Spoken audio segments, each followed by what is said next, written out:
अस्सलाम वालेकुम जी।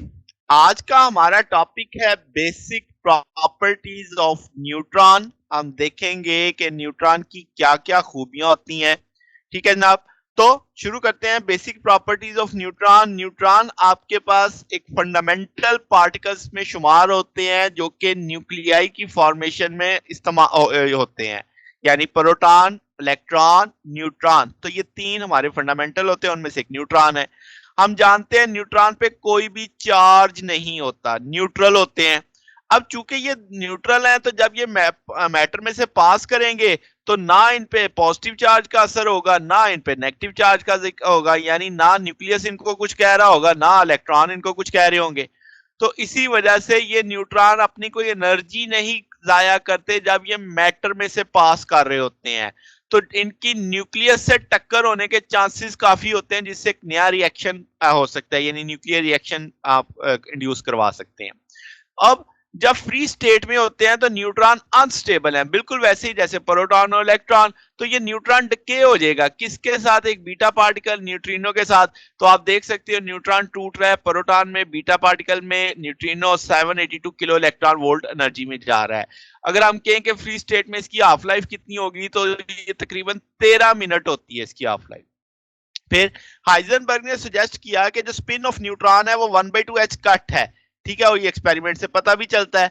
अब आपके पास स्पिन का जब लफज आ गया तो मैग्नेटिक मूवमेंट ऑफ न्यूट्रॉन, आमतौर पे लोग सोचते हैं कि ये अनचार्ज होने के नाते जीरो होगा, मगर ऐसा नहीं है। अब जो युकावा की मीजान थ्योरी थी उसमें न्यूट्रॉन ट्रांसफॉर्म होता था किसमें? प्रोटॉन में, एक नेगेटिव पाई मेजॉन के साथ। ठीक है, फ्रैक्शन ऑफ टाइम में। तो ये जो मीजान है लाइटर था किससे? प्रोटॉन से। तो इसकी मोशन ज्यादा तेज होगी, तो नतीजतन क्या होगा? जो मैग्नेटिक मोमेंट होगा रिवॉल्विंग का वो नेगेटिव चार्ज का आ जाएगा। तो इसका मतलब ये होगा कि ये इसका मैग्नेटिक मोमेंट नेगेटिव में आएगा।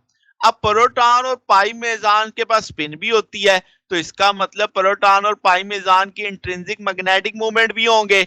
तो मीजान चूंकि लार्ज है तो स्मॉल मैस होने की वजह से, तो इस सिचुएशन में हम कहेंगे नेगेटिव मैग्नेटिक मूवमेंट होता है न्यूट्रॉन का, यानी जो पाई मीजान होता है ना वो गालिब आ जाता है इसकी इस प्रॉपर्टी पे, इस प्रॉपर्टी के लिए ये कहना चाहिए। तो इस वजह से वो नेगेटिव वैल्यू दे रहा होता है। तो आपके पास magnetic movement of neutron -1.9 nuclear magnetron के बराबर होता है। अब न्यूट्रॉन बिल्कुल वैसे ही डाइफ्रैक्ट होता है जैसे एक्सरे की डाइफ्रैक्शन होती है। फिर न्यूट्रॉन चूंकि चार्ज पार्टिकल नहीं है तो इसका मैस निकालना जरा औखा काम है। क्यों? क्योंकि आप इसका मैस इलेक्ट्रिको मैग्नेटिक फील्ड की डिफ्लेक्शन से नहीं निकाल सकते, यानी मैस स्पेक्ट्रोग्राफ की मदद से नहीं निकाला जा सकता। तो इसका प्रिसाइज एस्टिमेट निकालने के लिए हम फोटो डिसइंटीग्रेशन रिएक्शन को देखते हैं न्यूट्रॉन के, जो चैडविक और गोल्डहर्बर ने किया। 1H1 पे फोटॉन गिराया, 1H1 और साथ में न्यूट्रॉन निकल आया।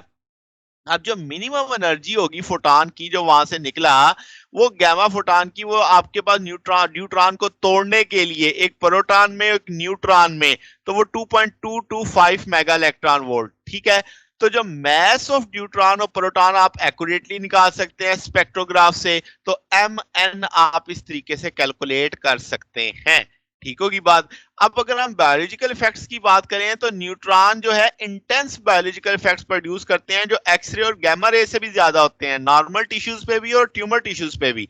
अब आपके पास जो न्यूट्रॉन है जब वो फ्लैशी टिश्यूज में अब्सॉर्ब हो जाते हैं तो उनका डिस्ट्रक्टिव एक्शन जो है मेलेगेंट आप टिश्यूज पे वो बहुत ज्यादा होता है नॉर्मल टिश्यूज की निस्बत में। तो ये देखा गया है कि जो कैंसर सेल्स होते हैं वो डिस्ट्रॉय किए जा सकते हैं न्यूट्रॉन की डोजेज से, जो कि हार्मलेस होंगे नॉर्मल टिश्यूज के लिए। तो आपके पास न्यूट्रॉन को हम कैंसर थेरेपी में इस्तेमाल करते हैं, जो पेशेंट कैंसर से यानी सफर कर रहे होते हैं उनके ट्रीटमेंट किया जाता है इसकी मदद से। फिर अगर हम बात करें अब्जॉर्प्शन न्यूट्रॉन की मैटर में, तो वो short range interaction with nuclei होती है ज्यादातर। यानी क्या मतलब कि ये इंटरेक्शन को आप कुलयन के तौर पे देख सकते हैं। आप कुलयन दो तरह की होती है, इलास्टिक और इनइलास्टिक।